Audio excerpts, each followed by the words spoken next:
어떤 남자가 약국에 가서 약사에게 딱꼭질이 일주일 동안 멈추질 않는다고 딱꼭질을 좀 멈출 약을 달라고 얘기합니다. 그때 약사가 갑자기 다짜고짜 말도 없이 그냥 이 남자 머리통을 한 대 빡 때리는 거예요. 이 남자 깜짝 놀라가지고 아니 뭐 하시는 거냐고. 그랬더니 약사가 이 딱꼭질 같은 걸로 자꾸 약 먹으면 건강에 안 좋다고 이렇게 놀래켜서 멈추게 하는 게 더 낫다고. 이거 보라고 지금 딱꼭질을 멈추지 않았냐고. 근데 남자가 하는 말이 내가 그렇다는 게 아니라 우리 집사람이 그렇다고요. 그러는 거죠. 이게 얼마나 황당합니까? 자기는 멀쩡한데 말이 괜히 맞은 거죠. 제가 전에 한번 야외에 갔다가 공중 화장실을 이용하게 됐는데 화장실 딱 들어갔는데 그 젊은 아가씨가 서 있는 거예요. 근데 저를 보고 아마 깜짝 놀라는 거예요. 제가 얼마나 놀랐던지 그래가지고 얼른 그냥 나왔어요. 나와서 다시 올려다 보니까 그 표지판이 분명히 남자 표시예요. 다시 들어갔어요. 그래서 그 아가씨한테 아니 여기 남성 화장실이라고. 그때 여자가 나와서 이렇게 보더니 남자 표지판이 있으니까 얼굴이 빨개져가지고 아유 죄송합니다. 그리고 가더라고요. 저는 잘못한 게 없는데 처음엔 제가 잘못한 줄 알고 그냥 깜짝 놀라가지고 얼마나 미안했던지. 근데 알고 보니 그 사람이 실수죠. 제가 소개한 이 두 사건의 공통점이 있죠. 이렇게 황당한 일을 겪게 되는 이유, 오해 때문입니다. 우리가 살아가다 보면 이런 오해 때문에 황당한 일을 종종 경험합니다. 특별히 우리가 신앙생활하면서 교회 안에서 예수님에 대한 오해 때문에 신앙생활을 황당하게 할 때가 많아요.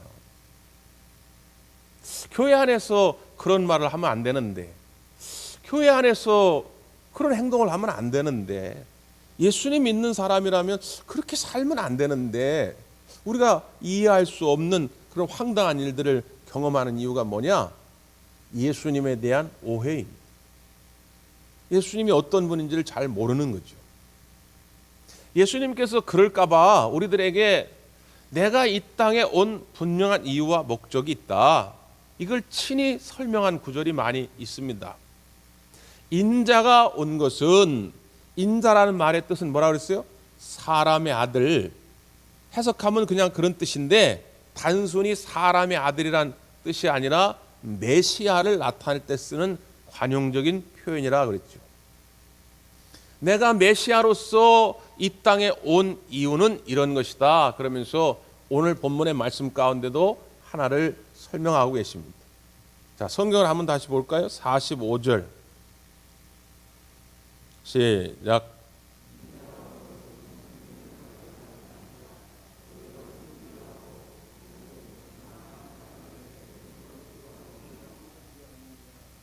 인자가 온 것은 무엇 때문에 오셨다고요? 섬기러 오셨다. 대성물로 주려 오셨다는 거죠. 예수님께서 우리 가운데 오셔서 섬김의 본을 보이신 곳이 많습니다. 제자들의 발을 씻기셨죠. 옛날에 사람의 발을 씻기는 것은 유대인의 풍습 가운데 그 집에 노비, 하인만이 하던 일입니다. 근데 예수님이 친히 제자들의 발을 씻겨주셨죠. 당시 사람들이 경멸하고 옷깃만 스쳐도 재수없다고 부정하다고 여겨졌던 세리들, 창기들, 죄인들, 나병 환자, 중풍병자, 혈루병자, 이런 수많은 사람들을 예수님은 친히 섬기셨습니다. 그런데 이런 모든 섬김의 최고봉, 궁극적인 끝은 어디 있느냐? 자기의 생명을 내어놓으신 것입니다. 물론 우리가 이 세상에서도 다른 사람을 위해서 자기의 육체의 건강이나 어떤 생명을 희생하는 경우를 종종 봅니다. 그러나 그것으로 인해서 나의 구원이 이루어지진 않습니다. 저 사람이 나를 위해 죽었다 해서 나의 구원이 이루어지는 것은 아니지요. 그런데 예수님은 좀 다릅니다. 대성물로 내어주셨다는 거예요. 그냥 단순히 죽은 것이 아니라 대속물로 내어주셨다고 하는 것은 구약 시대에 제사를 드릴 때에 쓰여지던 용어입니다. 예를 들어서 하나님 앞에 우리가 죄를 지으면 죄에 대한 죄에 대한 대가는 죽음입니다. 죽어야 해결을 봐요. 그 죄가 작냐 크냐는 중요하지 않아요. 누구나 다 죄가 있기 때문에 죄에 대한 삭은 사망인데 하나님이 그대로 둘 수가 없으니까 다른 방법, 살아날 수 있는 방법을 주셨는데 내 대신에 양을 죽여라, 소를 죽여라, 비둘기를 죽여라. 그러면 너의 죄를 그리로 전가시켜가지고 너는 살려주리라, 그런 거죠. 그때 나 대신에 죽는 그 제물이 대속물입니다. 예수님이 죽으시면 그렇게 우리에게 대속물로 내어주셨다는 거예요. 내가 죽어야 하는데 예수님이 대신 죽으셨다, 그 말이죠. 그것이 예수님이 오신 이유입니다. 신앙생활은 뭐냐? 그 대속물로 내오신 주님의 은혜를 늘 가슴 깊이 새기고 그 은혜에 감사하며 사는 것이 신앙생활이에요. 요즘 저희 아들이 군대 가가지고 철이 많이 들었는데 크게 달라진 것이 하나 있는데 고맙다라고 하는 표현을 자주 합니다. 얼마 전에도 엄마랑은 이제 늘 하루에 한 번씩 통화하는데 뭐 이렇게 예를 들어서 뭐 용돈을 보내주고 필요한 거 이렇게 뭐 택배로 좀 보내주고 그러면 늘 고맙다 그러죠. 그러면 이제 엄마가 에이 그냥 당연히 할 거 한 건데 뭐 그러면 뭐라고 얘기하냐면 당연한 게 어딨냐, 당연한 게. 그러니까 옛날에는 부모가 해주는 게 그냥 당연하다고 여겨졌는데 군대 가서 철 들더니 당연한 게 없는 거예요. 모든 게 다 감사한 거죠. 신앙생활이 성숙해진다고 하는 것은 뭐냐? 당연한 게 없는 거예요. 예수님이 십자가에 대속물로 내어주실 때 당연히 죽은 것이 아닙니다. 쉽게 죽은 것이 아닙니다. 우리가 잘 알지요. 십자가상의 네 번째 부르짖음. 외침이 뭐였습니까? 엘리 엘리 라마 사박다니, 아버지여 아버지여 왜 나를 버리시나이까. 예수님도 십자가상에서 극도의 외로움과 고독함 그리고 그 고통을 경험하셨다, 그 말이죠. 버려짐에 대한 그 말로 다 표현할 수 없는 아픔을 예수님도 겪으셨다, 그 말이죠. 그럼에도 그걸 피하지 아니하시고 그 십자가의 죽음을 그냥 받아들이신 것은 우리를 위하여 죽으시기 위함이었다는 것입니다. 그걸 깨닫고 마음에 새기는 게 믿음의 성숙함이죠. 여러분, 이번 강림절을 통해서 다시 한번 우리를 위하여 대속물로 내어주시고 우리를 섬기러 오신 그 주님의 은혜가 여러분 가슴판에 깊이 새겨지기를 간절히 바랍니다. 그런데 우리나 당시 예수님 제자들이나 자꾸 그걸 잊어버려요. 아니, 예수님에 대해 아예 오해를 합니다. 그래서 오늘 본문의 사건이 하나 벌어진 것이죠. 오늘 본문의 시작은 어떻게 됩니까? 야고보와 요한이 예수님께 나와서 하나의 청을 합니다. 오늘 본문에는 등장하지 않지만 같은 사건을 다루고 있는 마태복음 20장에 보면 어머니까지 등장해요. 야고보와 요한의 어머니가 같이 온 겁니다. 치맛바람이 부는 거죠. 왜 엄마가 같이 왔을까요? 엄마는 육신적으로 보면 예수님의 이모입니다. 그러니까 야고보 요한이 예수님과 친척인데 그 이모까지 동원해가지고 친인척을 동원해가지고 바람을 넣는 거예요. 예수님, 우리가 소원이 하나 있는데 우리의 소원을 좀 들어주십시오. 그래, 너희들이 원하는 것이 뭐냐? 주님이 영광을 얻는 그 시간에 하나는 주님의 그 좌편에, 하나는 그 주님의 우편에 우리를 앉혀 주시옵소서. 그러니까 예수님이 얼마나 어이가 없는지, 야, 지금 너희들이 구하는 것이 뭔지도 모른다. 응? 지금 예수님이 왜 오셨는지, 예수님이 앞으로 지금 어떤 길을 가려고 하는지 제자들은 모르기 때문에 너희들은 지금 너희들이 구하는 내용이 뭔지도 모른다, 이렇게 대답합니다. 그러면서 설명을 하나 해요. 너희들 내가 마실 잔을 마실 수 있으며 내가 받을 세례를 받을 수 있겠느냐. 여기서 예수님이 마셔야 할 잔은 어떤 잔입니까? 고난의 잔입니다. 죽음의 잔입니다. 예수님이 받을 세례는 어떤 세례입니까? 죽음의 세례입니다. 여러분, 세례라고 한 의미가 무슨 의미가 있어요? 옛날에는 이제 소위 침례라고 그래가지고 요단강가에 가서 예수님도 세례받을 때 몸이 완전히 들어가죠. 몸을 완전히 물속에 집어넣는다고 하는 건 무슨 의미입니까? 죽는다는 의미예요. 죽는다는.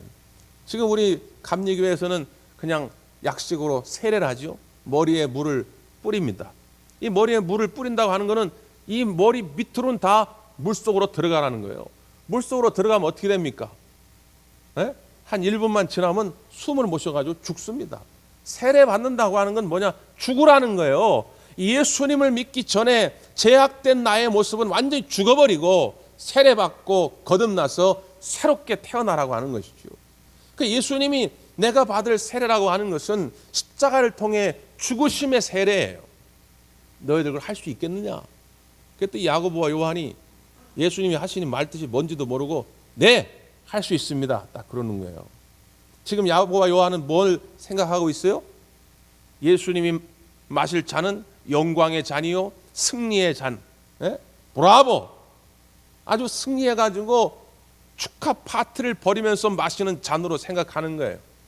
예수님이 받으실 세례도 죽음의 세례가 아니라 그냥 잘 되는 의미에서의 세례라고 생각만 하는 것이죠. 그러니까 예수님이 또 대답합니다. 그래, 너희들 마시긴 마실 거야. 세례 받긴 받을 거야. 이건 무슨 이야기냐? 지금은 너희들이 구하는 것이 무슨 의미인지도 모르지만 끝내는 알게 될 것이다. 너희들이 나중에 성령의 세례를 받은 후에는 너희들도 나처럼 고난의 잔을 마실 것이며 죽음의 세례를 받게 될 것이다. 그 말이죠.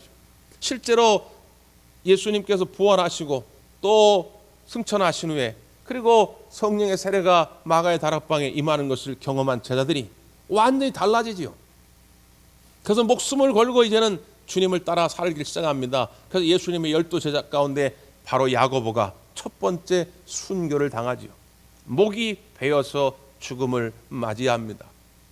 그리고 여기 나왔던 요한은 말년에 반모섬에 유배가 되지요. 바로 반모섬에서 성령께서 인도하셔서 환상을 보여주시고 그때 쓴 성경이 요한계시록이지요. 얼마나 많은 고난과 박해를 받았는지 모릅니다. 결국은 너네 그렇게 되긴 될 것이다. 그렇게 말씀하는 거죠. 그리고 내가 이 좌편 우편에 앉는 것은 내가 줄 것이 아니라 예비된 자가 그들이 얻을 것이다. 이 말은 결국 고난의 잔을 함께 마시는 십자가의 길을 걸어가는 모든 자들에게 하나님이 예비해 놓으신 저 영원한 나라의 자리가 있다고 설명합니다. 그러면서 조금 더 구체적으로 제자들이 알아듣기 좋게 설명을 하지요. 자, 성경을 한번 보겠습니다. 43절, 44절 말씀입니다. 시작.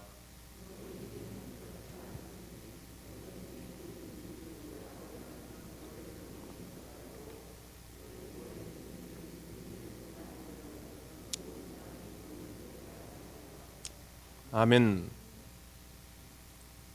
하나님 나라, 천국, 교회에도 큰 자가 있다는 거예요. 큰 자.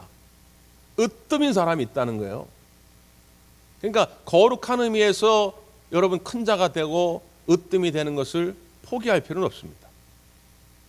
근데 그 큰 자가 되고 으뜸이 되는 것이 세상의 방법과 다르다는 거예요. 너희들이 지금 생각하는 그 방법으로는 안 된다는 거예요. 어떻게 하는지 다른 사람 위에 군림해가지고 권세를 부리고 그 사람들 내 마음대로 조종하고 부려먹고 그 사람들 위에서 말이지 어깨를 으쓱으쓱 하면서 하는 것들, 그건 하나님 나라의 방법이 아니다. 그건 천국의 방법이 아니다. 너희들이 정말로 하나님이 인정하는 하나님 나라에서 큰 자가 되고자 하느냐? 그러면 섬기는 자가 되라. 너희들 정말로 으뜸인 삶을 살아가고 싶으냐? 그러면 종이 되라는 것입니다. 여러분에게 간절한 마음으로 권면합니다. 여러분 천국에서 교회에서 정말 큰 자가 되시기를 원한다면 섬기는 자가 되시기를 바랍니다. 정말 하나님 나라에서 으뜸이 되고자 한다면 여러분 종된 삶을 살아가시기를 간절히 바랍니다. 1부 예배 때나 2부 예배 때나 반응이 거의 똑같네요. 아멘 하는 분이 별로 없어요. 왜? 난 종되기 싫거든요. 여러분 이것이 우리들의 어쩌면 속마음일지 모릅니다. 지금 야고보와 요한뿐 아니라 야고보, 요한, 예수님의 대화를 듣고 있던 나머지 10제자들이 앞에 보면 화가 나가지고 41절에 10제자가 듣고 야고보와 요한에 대하여 화를 내거늘 이렇게 말합니다.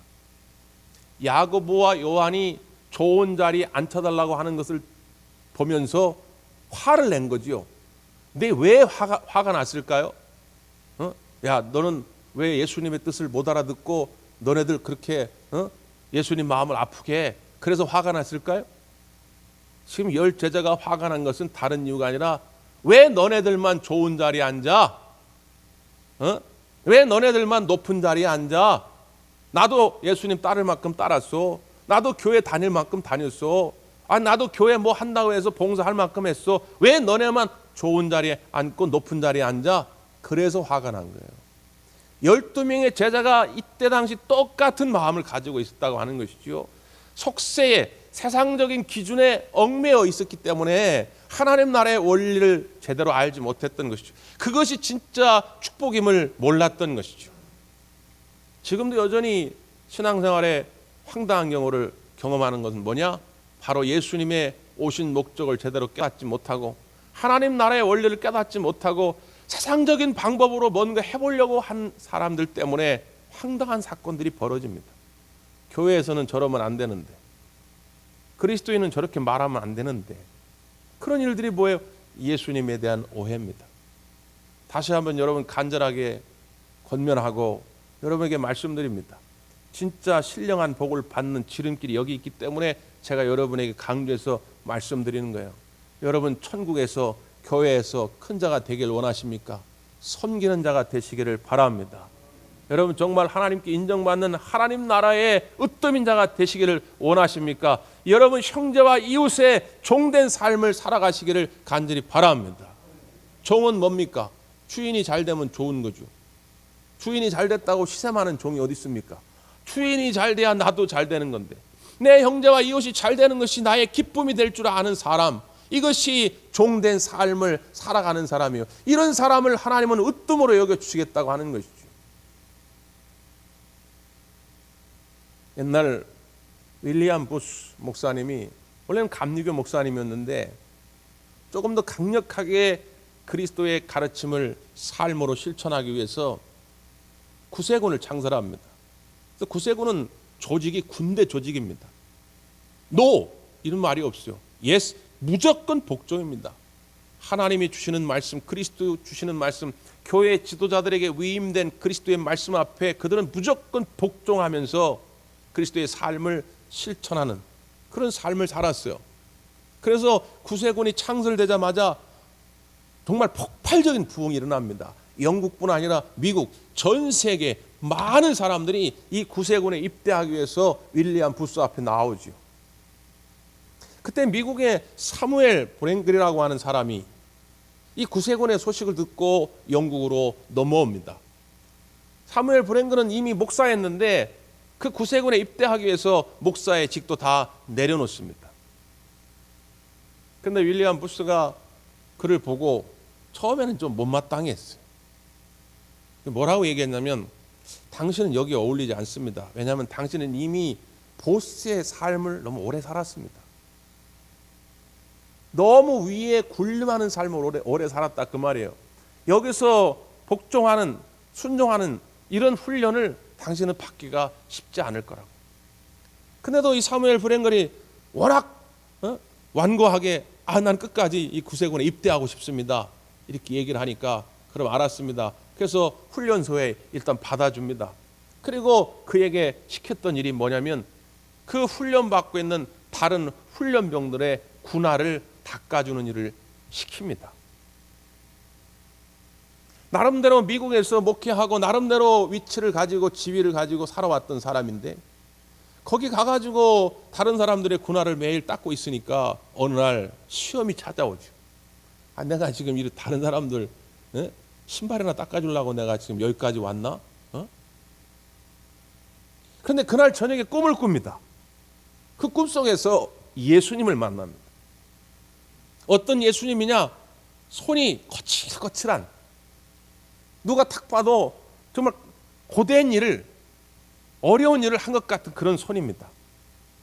근데 그 손을 가진 예수님이 뭐라 하고 계시냐? 제자들의 발을 씻겨주고 계신 거죠. 꿈에서 깨달은 것입니다. 아, 그렇구나.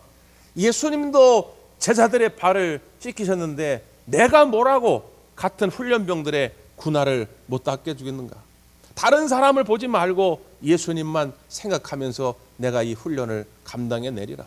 철저하게 그는 낮아져서 다른 훈련병들을 섬기기를 시작합니다. 나중에 윌리엄 부스도 깜짝 놀랄 정도로 완전한 변화를 경험하게 된 것이죠. 그는 많은 사람들에게 존경을 받기 시작했고 자기가 원해서보다 다른 사람들이 그를 존경했기 때문에 미국 최초의 구세군 사령관이 됩니다.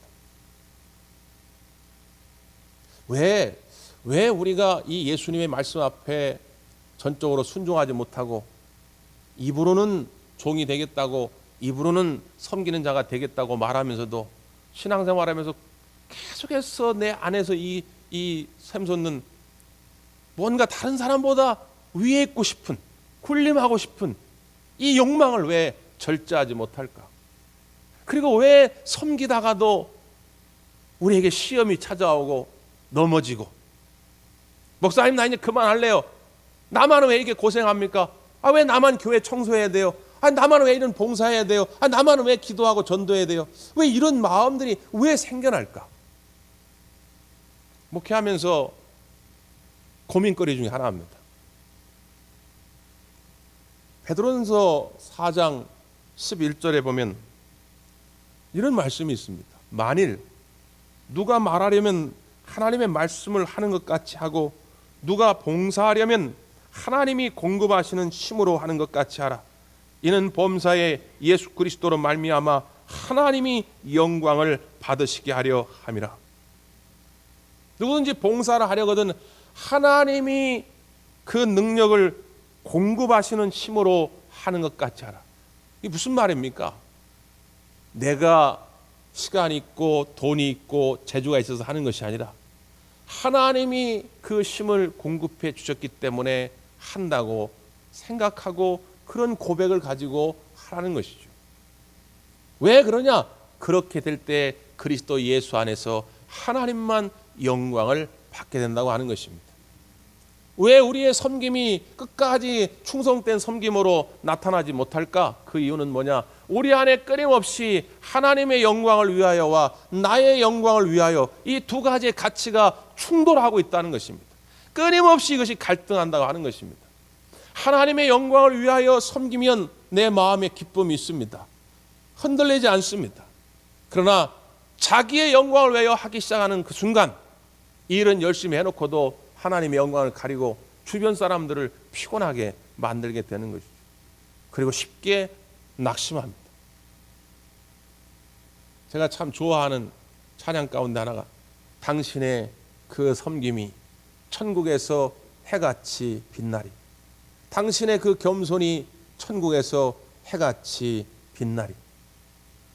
그리고 끝부분에 뭐라고 고백합니까? 주님이 기억하시면 족하리. 예수님 사랑으로 가득한 모습, 천사도 흠모하는 아름다운 그 모습, 천국에서 해같이 빛나리. 주님이 기억하시면 족하리.